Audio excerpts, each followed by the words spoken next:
विविध शैक्षणिक संज्ञांची संक्षिप्त रूपे.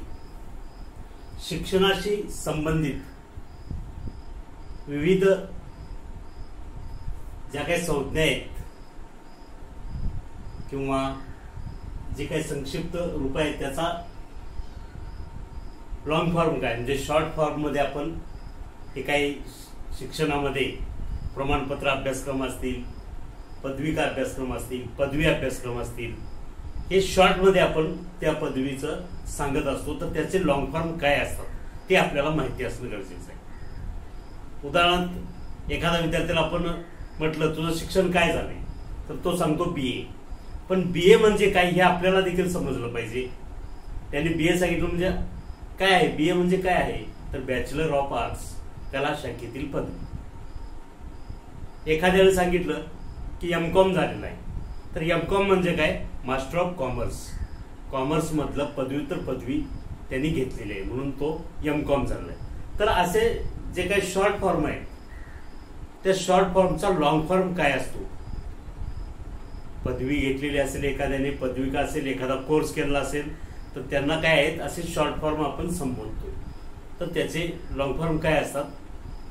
विशेषतः शैक्षणिक क्षेत्रामध्ये शैक्षणिक पात्रतेशी संबंधित सध्या आपण ते फक्त पाहणार आहे. तर या ठिकाणी पहा, अगोदर शालेय शिक्षणापासून आपण पाहूया. शालेय शिक्षणाचं SSC हा बेस समजला जातो. तर SSC म्हणजे काय, 10वीला आपण SSC म्हणतो. एखादा विद्यार्थी 10वी पास झाला बोर्डाची परीक्षा म्हणजे तो SSC पास झाला असं म्हणतो. तर SSC म्हणजे काय, सेकंडरी स्कूल सर्टिफिकेट. त्याला एक प्रमाणपत्र मिळालं. महाराष्ट्रात जे माध्यमिक उच्च माध्यमिक शिक्षण मंडळाचं जे प्रमाणपत्र आहे ते प्रमाणपत्र मिळालं त्याला. म्हणजे तो 10वी पास झाला, याला काय झाला, प्रूफ झाला, एक प्रमाणपत्र त्याच्याकडे आहे. SSC त्याला आपण म्हणतो, सेकंडरी स्कूल सर्टिफिकेट. त्यानंतर 10वी झाल्यानंतर विद्यार्थी काय करतात, 11वीला प्रवेश करतात. 11वी झाल्यानंतर पुन्हा 12वीची बोर्डाची परीक्षा असते. पुन्हा 12वीची बोर्डाची परीक्षा असते. मग तो 12वी परीक्षा ती पास झाला की तो HSC झाला असं म्हणतात, HSC.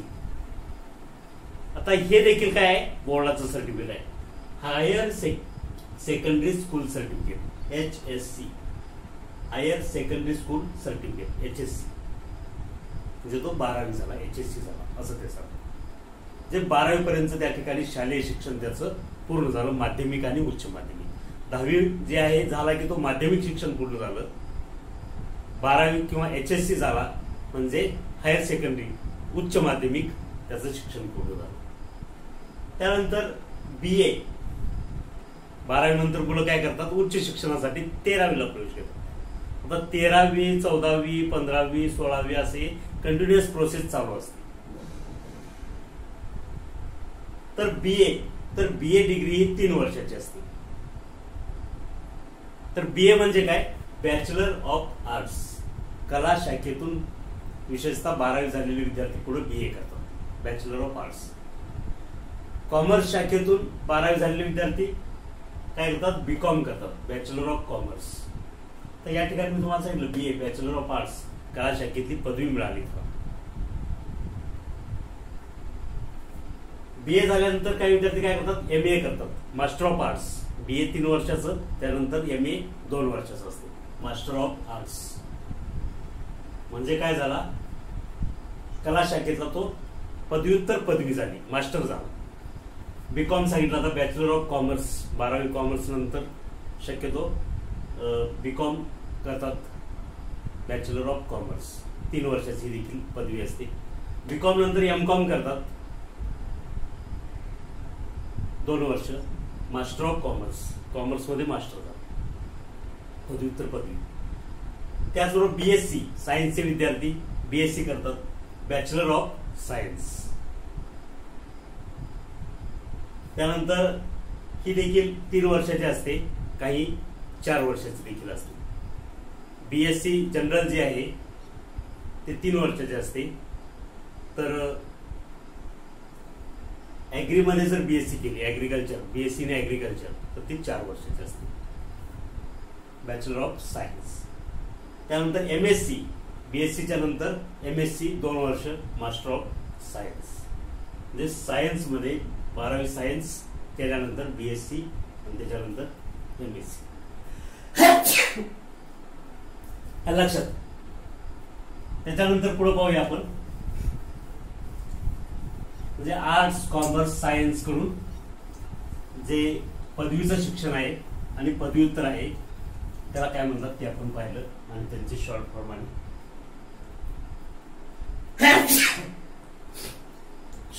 आणि लॉंग फॉर्म. त्यानंतर BVoc बॅचलर ऑफ व्होकेशनल.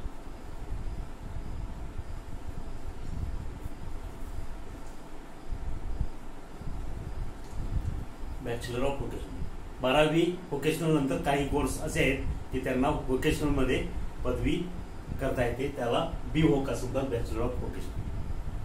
लक्षात. ऍक्च्युली 12वी व्होकेशनल नंतर तुम्हाला BA BCom BSc देखील करता येते आणि बॅचलर ऑफ व्होकेशनल हे काही अभ्यासक्रमांना BVoc आहे. त्यानंतर DED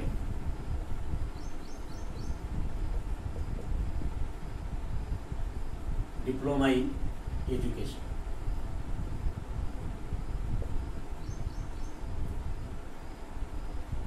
BEd 12वी नंतर DED करता येतं, 2 वर्षाचा अभ्यासक्रम असतो. त्यानंतर BEd हे BA नंतर BCom नंतर BSc नंतर किंवा MA MCom MSc नंतर देखील BEd करता येतं. BEd देखील पूर्वी 1 वर्षाचं होतं, आता 2 वर्षाचं आहे. तर हे बॅचलर ऑफ एज्युकेशन.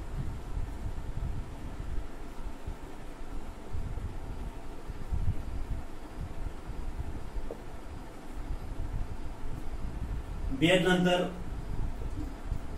MA पण करता येतं, त्याला मास्टर ऑफ एज्युकेशन. एज्युकेशन मधलं पदव्युत्तर पदवी master of education.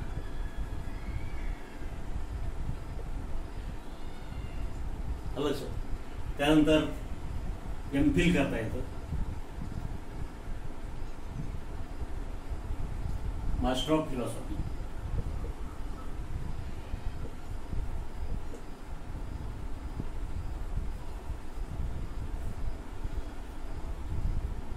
Master of philosophy म्हणजे तत्वज्ञान मधील पदव्युत्तर पदवी. हे पोस्ट ग्रॅज्युएट तुम्ही असाल, MA MCom MSc असाल तर त्याच्यानंतर हे MPhil करता येतं. कमीत कमी 2nd क्लासमध्ये पोस्ट ग्रॅज्युएट पाहिजे, MA MCom किंवा MSc, त्याला MPhil करता येतं. त्यानंतर PhD.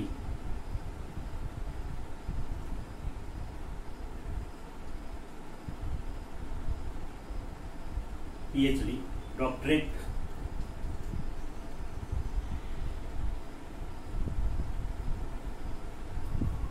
In philosophy.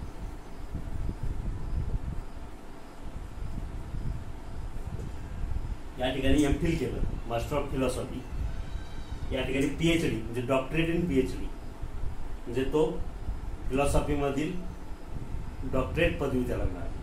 PhD केल्यानंतर डॉक्टर असं संबोधलं जातं. लक्षात. तर ही बहुतांशी ही एज्युकेशन मध्ये ह्या पदवी आहेत.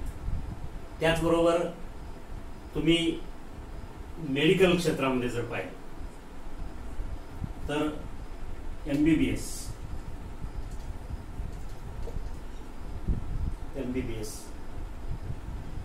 Bachelor of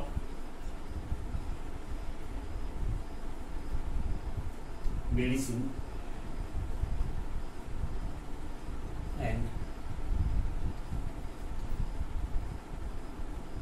bachelor of surgery.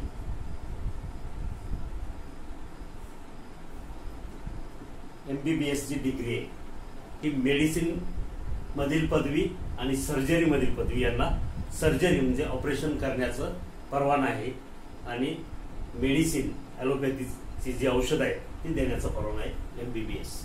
लक्षात. त्यानंतर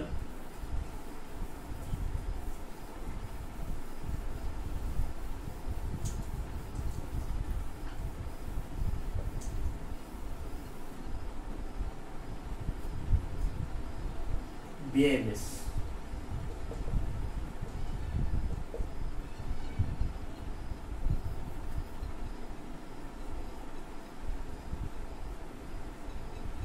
Bachelor of Ayurvedic Medicine and Surgeon.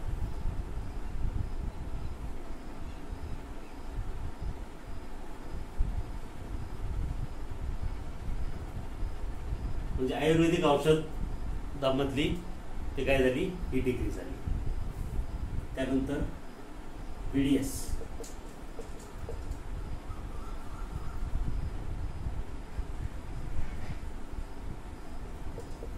Bachelor of dental surgeon.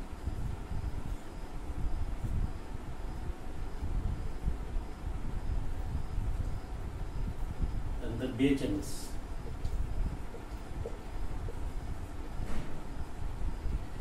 Bachelor of dental surgeon म्हणजे दंत चिकित्सक थोडक्यात डॉक्टर.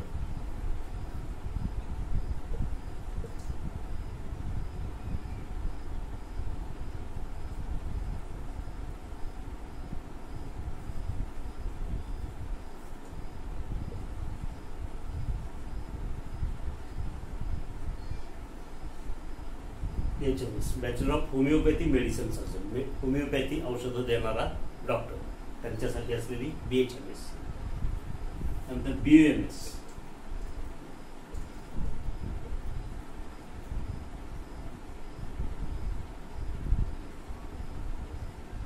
बॅचलर ऑफ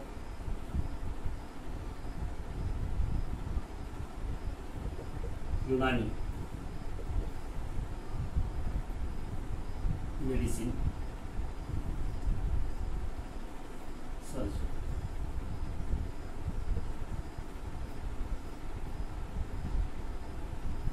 तर अशा प्रकारे MBBS, BAMS, BDS, BHMS आणि BUMS या वैद्यकीय क्षेत्रातली काय पदवी आहेत. त्यानंतर फार्मसीमध्ये यामध्ये MDS पण असतं. एक MDS, master of dental surgeon.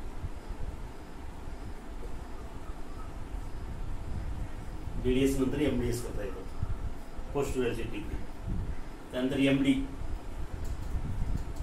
Doctorate in medicine.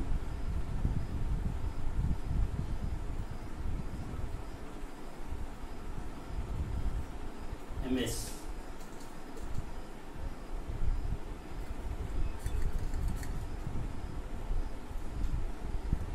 Master in surgery. Surgery मतलब मास्टर. तर MBBS नंतर MD MS करता येते. सध्या BAMS नंतर देखील MD आयुर्वेदिक करता येते. लक्षात. त्यानंतर पाहूया आपण फार्मसीमध्ये.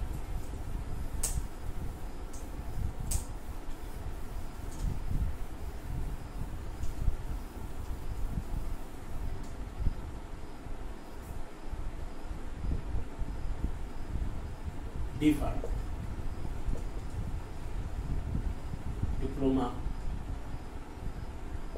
In pharmacy.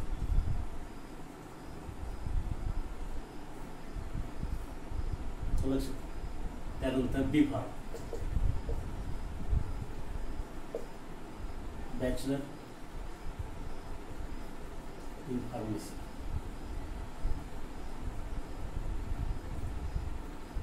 तर D.Pharm, B.Pharm हे झालेले फार्मसीमध्ये मेडिकल स्टोअर, मेडिकलच्या कंपन्यांमध्ये त्यांची उपयुक्तता असते, औषध तयार करणाऱ्या ज्या कंपन्या त्यामध्ये. त्यानंतर M.Pharm, B.Pharm नंतर M.Pharm.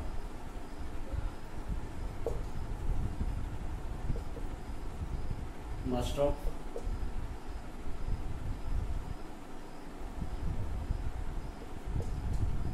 Pharmacy.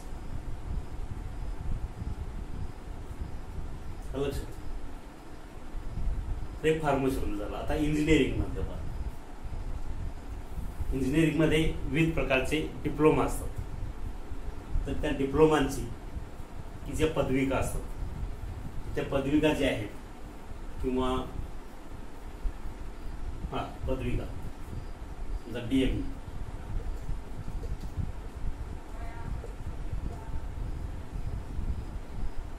Diploma in mechanical engineering.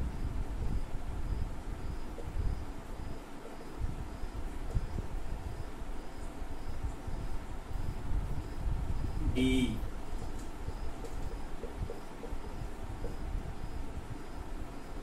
Diploma in electrical engineering.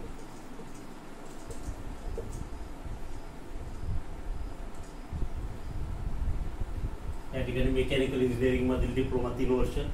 D diploma in electrical engineering. Electrical engineering मधील डिप्लोमा 12वी नंतर 3 वर्ष. सॉरी 10वी नंतर 3 वर्ष, 12वी नंतर 2 वर्षात होऊ शकतं. 12वी वोकेशनल किंवा 12वी बायफोकल असेल तर डायरेक्ट सेकंड इयरला प्रवेश.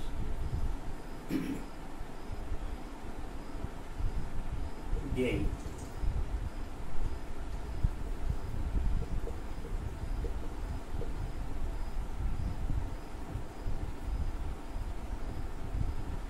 Diploma in industrial electronics.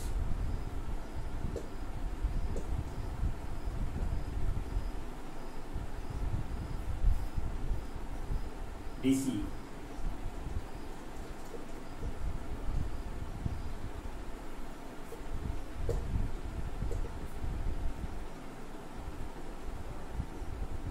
Diploma in civil engineering. DA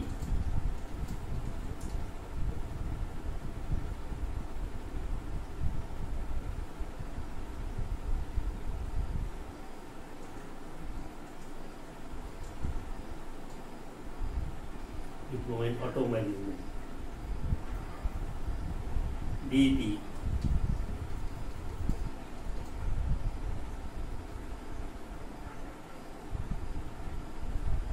diploma in electronics and telecommunication engineering.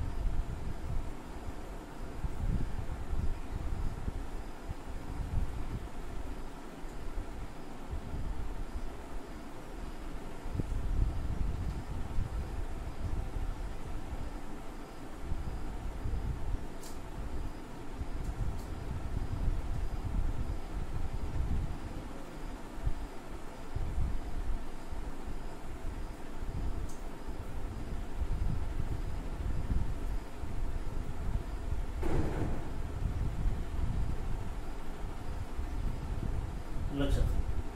त्यानंतर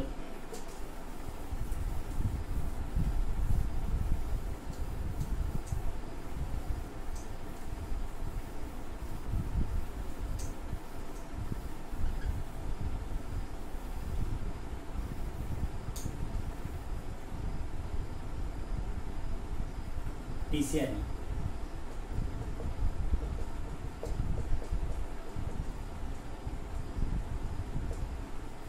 diploma in civil and rural engineering.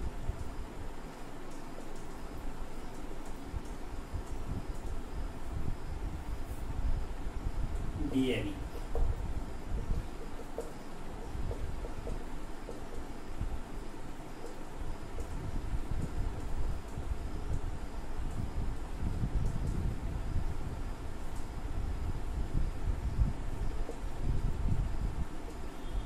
तर हे डीसीआर आणि डीआरई हे विशेष हे 3 वर्षाचेच इंजिनिअरिंग डिप्लोमाच आहेत.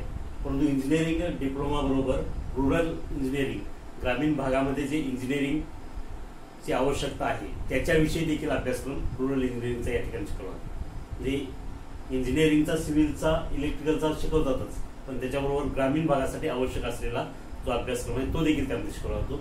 आणि हे दोन्ही डिप्लोमा कोल्हापूर जिल्ह्यातील गारगोटी या ठिकाणच्या पॉलिटेक्निकमध्ये गव्हर्नमेंटचे.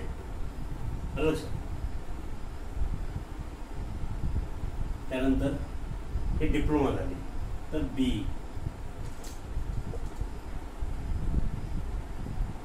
Bachelor of engineering.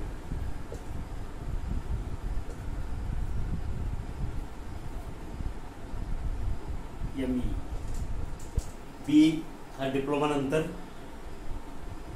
Direct second इयरला मिळतं. सेकंड, थर्ड आणि फोर्थ इयर म्हणजे 4 वर्षाची बी असते, परंतु डिप्लोमा नंतर 3 वर्ष होती. आणि 12वी नंतर तुम्ही जर केलं बी तर ही 4 वर्ष राहतात. फर्स्ट, सेकंड, थर्ड आणि फोर्थ इयर.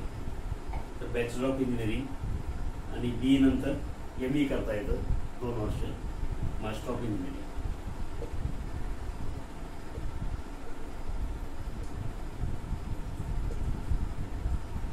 बी प्रमाणेच बीटेक असतं, बॅचलर ऑफ टेक्नॉलॉजी.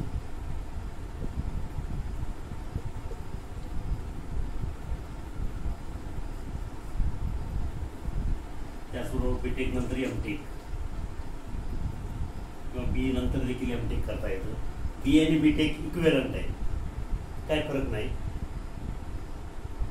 आणि एमई आणि एमटेक इक्विव्हॅलंट आहे, मास्टर ऑफ टेक्नॉलॉजी.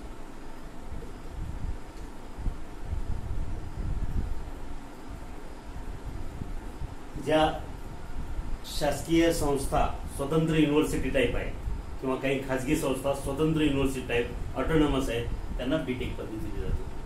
आणि जे युनिव्हर्सिटीज आहेत, समजा सावित्रीबाई फुले पुणे विद्यापीठ, शिवाजी युनिव्हर्सिटी, मराठवाडा विद्यापीठ, त्यांचे BE-ME असतं, एवढाच फरक आहे, बाकी काही. म्हणजे डिग्री जी आहे BE बीटेक ME MTech हे इक्विव्हॅलंट आहे.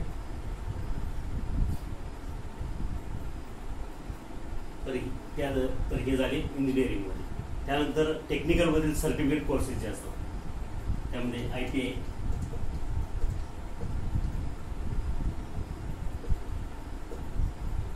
इंडस्ट्रियल ट्रेनिंग इन्स्टिट्यूट, गव्हर्नमेंटचे जे इन्स्टिट्यूट असतात किंवा प्रायव्हेट जे इन्स्टिट्यूट टेक्निकलचे असतात, औद्योगिक प्रशिक्षण संस्था असं म्हणतात, ते ITI. त्यानंतर NCVT ही एक संस्था आहे. NCVT ही संस्था आहे, दिल्ली गव्हर्नमेंटची संस्था आहे, दिल्ली बोर्ड, की जी परीक्षा घेते ITIची आणि अप्रेंटिसची. नॅशनल काउन्सिल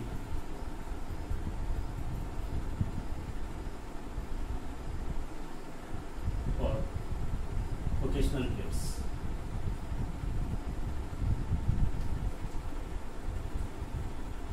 व्होकेशनल ट्रेड्सची परीक्षा घेणारं एक परीक्षा मंडळ आहे, दिल्लीच आहे, national council for vocational trade, त्याला NCVT असं म्हणतात.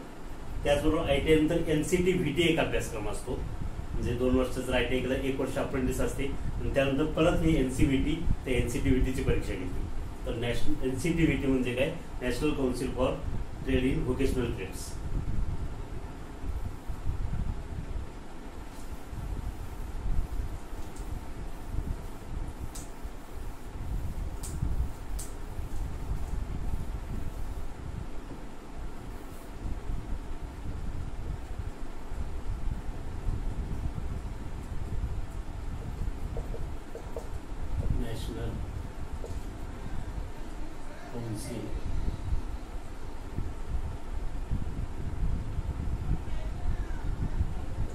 National council training in vocational trades.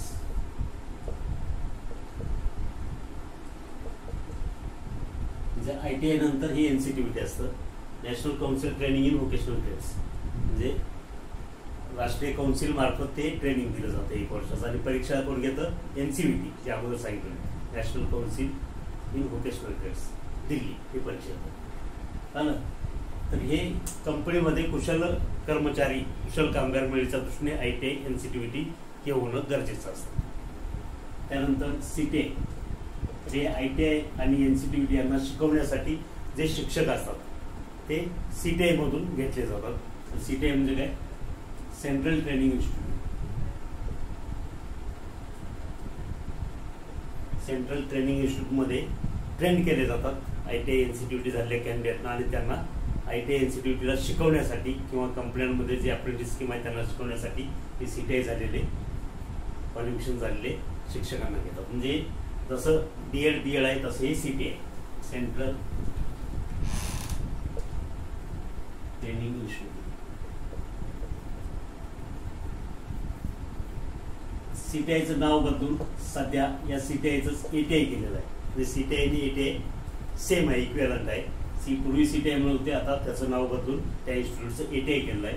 म्हणजे हे देखील टेक्निकलचे शिक्षक आहेत. ITIला, NCTVTला आणि व्यवसाय अभ्यासक्रमांना, व्होकेशनलला, बायफोकलला हे जे अभ्यासक्रम असतात किंवा सर्टिफिकेट कोर्स असतात, तर यांच्यामध्ये शिकवण्यासाठी हे CTI ATI candidate. ATI advance training institute.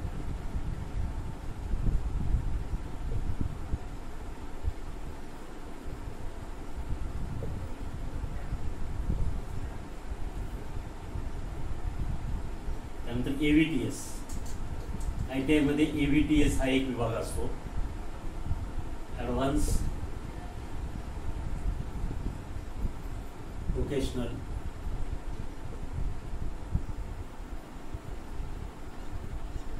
Training scheme.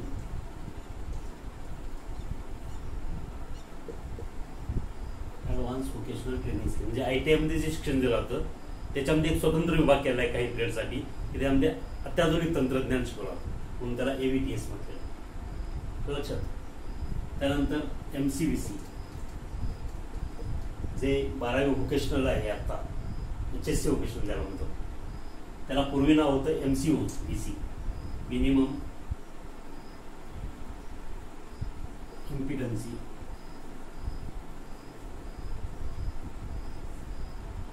Vocational courses.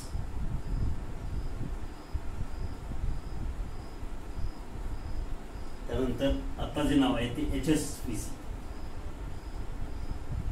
Higher secondary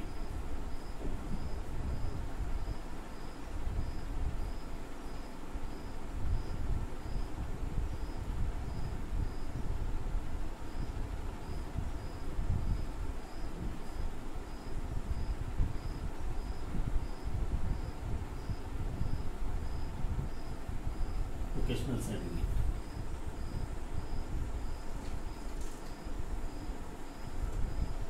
HSC ला कसं आहे हायर सेकंडरी सर्टिफिकेट, तसं HSVC higher secondary vocational certificate. लक्षात. तर या शैक्षणिक मधील काही संज्ञा आहेत किंवा संक्षिप्त रूप आणि त्याचे शॉर्ट फॉर्मचे आणि त्याचे लॉंग फॉर्म. म्हणताना आपण अशा पद्धतीने म्हणतो, पण त्याचे ऍक्च्युअली लॉंग फॉर्म काय आहेत ते आपण या ठिकाणी पाहिलं.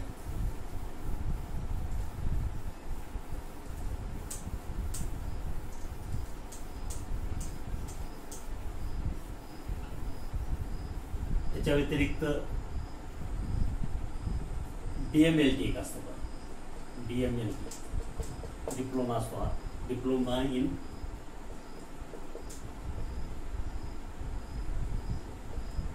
Medical lab technician.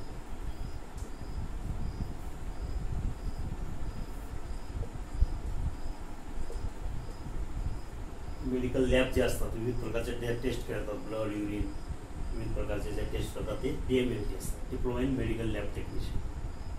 लक्षात. त्यानंतर CA चार्टर्ड अकाउंट.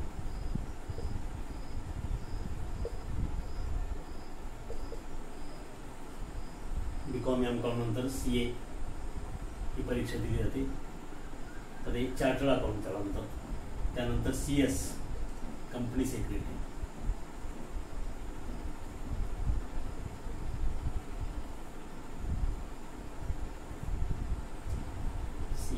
CS.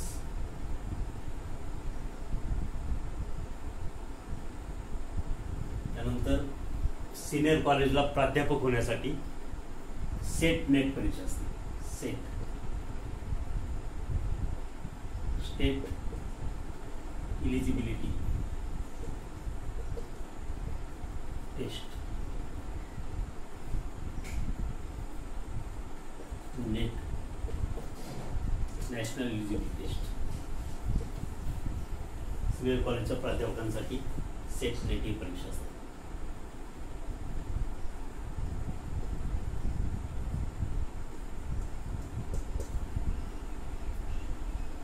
तर अशा प्रकारे एज्युकेशन मधील काही आपण या संज्ञा संक्षिप्त रूप पाहिलेली आहे त्याची, आणि त्याचे शॉर्ट फॉर्म जे असतात ते आणि त्याचे लॉंग फॉर्म काय असतात ते पाहिले. असे अजून बरेचसे अभ्यासक्रमांचे आहेत, पण काही जे आपल्याला आवश्यक आहे ते आता या ठिकाणी आपण पाहिले. लक्षात.